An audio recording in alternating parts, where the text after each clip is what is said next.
Their home assignments led women to play a significant role in supporting male workers. Here, the sit-down strike offers a prime example. The wives of union families and the mothers of older children who had been unionized did not sit on their hands when strikes began to occur. They formed women's auxiliaries. We sometimes dismiss those women's auxiliaries as the providers of potluck suppers who brought food to striking workers and perhaps laundered their clothes.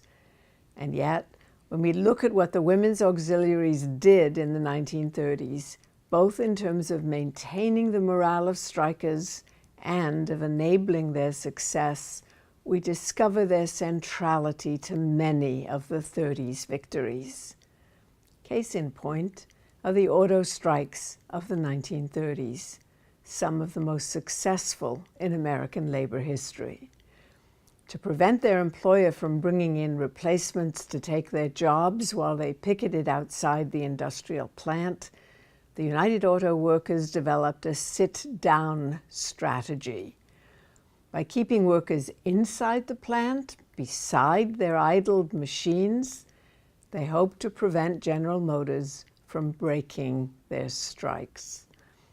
Workers who sat down in place could not be replaced unless they were forcibly removed.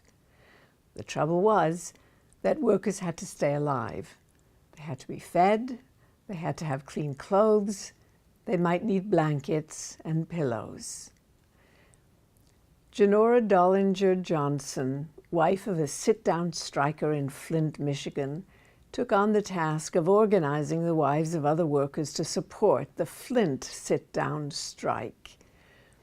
Together, they organized groups of women to feed the men inside the plant, to provide them with clean and warm clothing as needed, and to keep up the morale of the striking workers.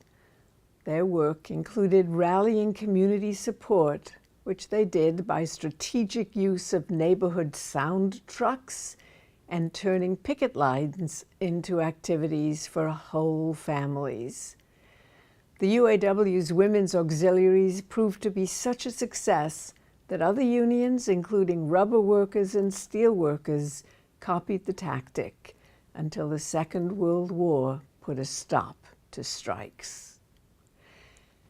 I want to pause for a minute to say that the efforts of these women, whether they were women in the auxiliaries or whether they were women who actually organized themselves, did not go unnoticed.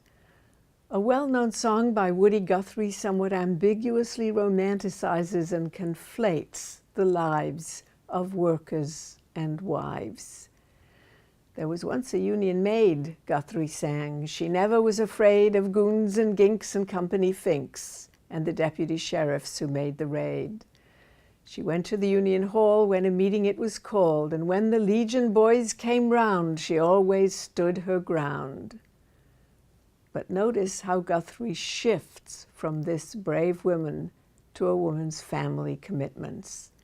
His Union maid, who was wise to the tricks of company spies and who always organized the guys and couldn't be fooled by a company stool pigeon, was nevertheless instructed to pull back.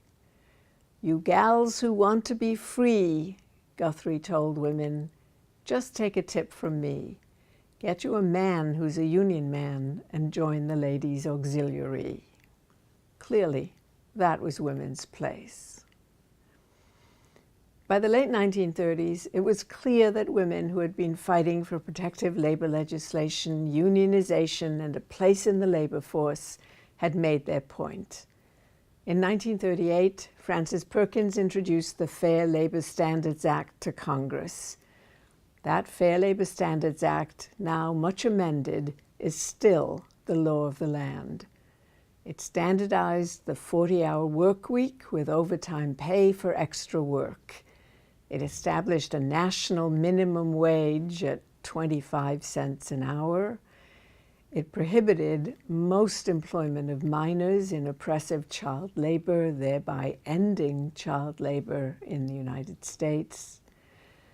The Fair Labor Standards Act also regulated homework, preventing the abuses of manufacturers who sent work home for women to do on their own time at night after their children were asleep.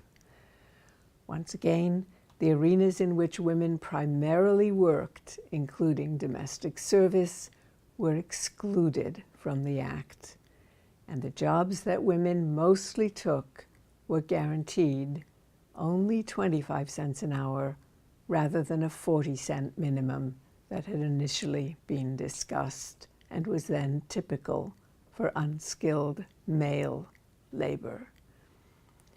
For all its future resonance, in the late 1930s, the Fair Labor Standards Act, together with the Depression, actually confirmed women's places in an occupationally segregated labor force instead of expanding them.